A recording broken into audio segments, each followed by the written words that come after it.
Hey there, everyone.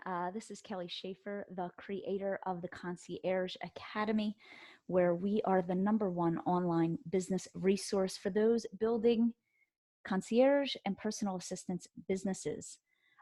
Today, I am here because as we are getting ready to step into a new year, I wanted to share with you all a goal setting process that I started a few years ago.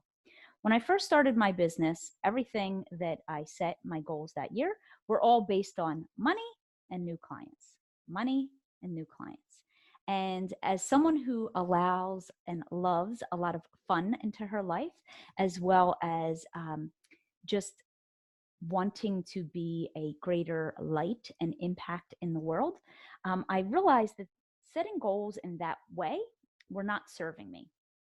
So I changed my goal setting formula a few years ago, and I want to share that with you today. So today I'm sharing with you 7 different types of goals that you should consider setting for yourself as we step into a new year.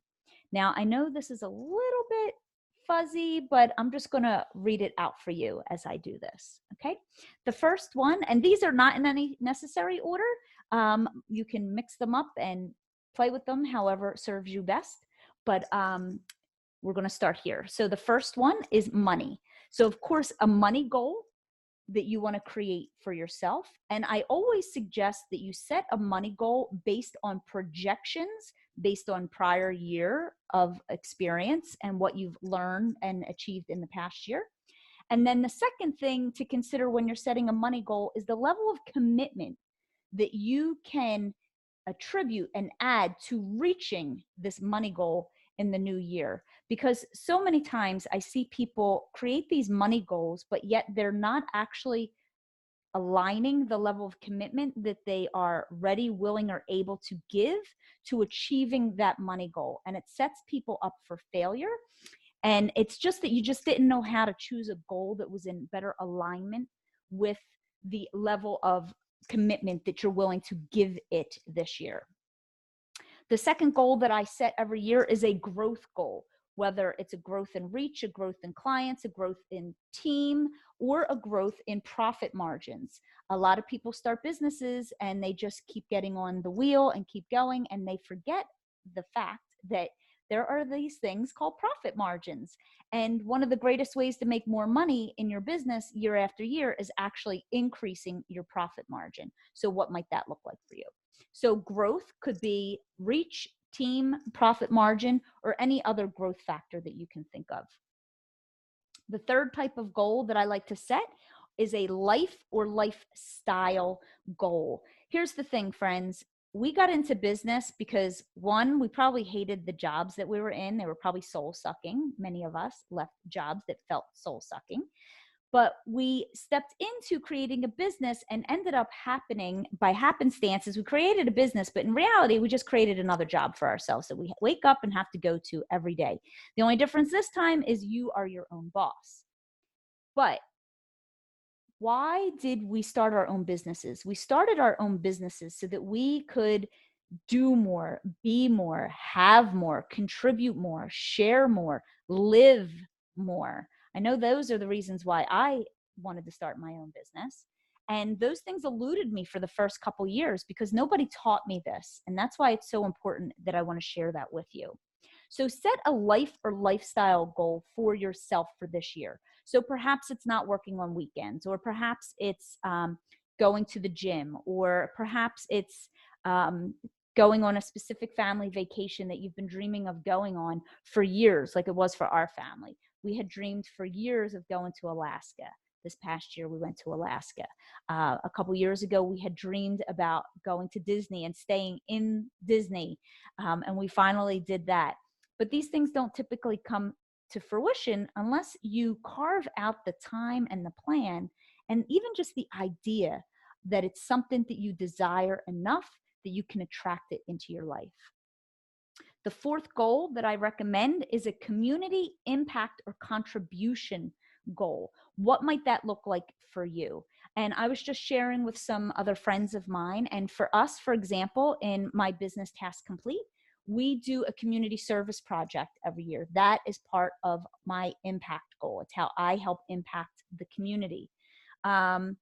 Perhaps for you, it's committing time to being with a aging parent. Perhaps for you, it's contributing to your child's classroom activities, if that's where you are in your life phase, and if that supports and serves you. This is all about giving back in a way, because a lot of our goals are about what we want to receive and achieve, right? But the universe likes to work in flow. And the best way to do that is, as we're receiving and achieving, we also get to contribute back and keep that flow going. So what would a community or impact or contribution goal look like for you in the next year? The fifth is a personal desire or joy. This is solely only for you. This is not about your family. This is not about vacationing with your family. This is solely, purely for you.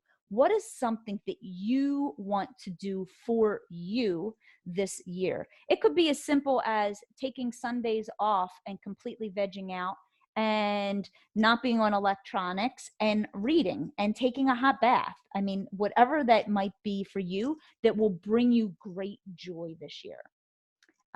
For me, this past year, I wanted to have get my Zumba certification, which I did. I have not put it into practice yet, but I achieved that goal. It was one of my big goals for 2019, and I did that back in May. And I am happy and proud that I achieved that. Whether I do anything with it or not is honestly irrelevant. The fact is that it was something that I desired, that I wanted to do. I set that goal for myself, and then I achieved it. The sixth type of goal you should be setting for yourself, and not the sexy one, but the totally sexy one, is systems and processes. What system or process, if you even just do just one in 2020, what would be the biggest system or process that you could initiate in your business in 2020 that would help everything else in your business flow more smoothly? Always have a systems goal. Whether it's a lead generation system, it's a sales system, it's a payment system, it's a hiring system, whatever it is for you, choose that for 2020 and focus on making that happen. And then the seventh one that I put down here is allowing for spontaneity, allow for flow. Because the one thing that I've learned over these years being in business for myself is that I set a bunch of goals in the beginning of the year. And then what happens is somewhere throughout the year, an opportunity usually pops up into my world that I was not expecting, right? It's something that was not even on my radar until it actually showed into my world, into my life. So I always like to say, just allow for the space. Allow for the space for something else to be created this year. And you might find it might be a money goal. It might be a growth goal. It might be a community goal. It might be an education goal. But whatever it is, just allow the space so that when it comes into you, you have the bandwidth and the space to say yes for this new opportunity that is being presented to you in this new year. So hopefully this little video will help you look at your goal setting for your business in a whole new way this year, and not just be money and client revenue generating goals, because after a while, those are not so fun anymore. Because the reality is that we've created a business to support our life. But a lot of us end up, and I did too, in a situation where our business is not supporting the lifestyle that we really truly wanted to create. So thank you so much for hanging out with me today, and I'll see you again next time. Bye now.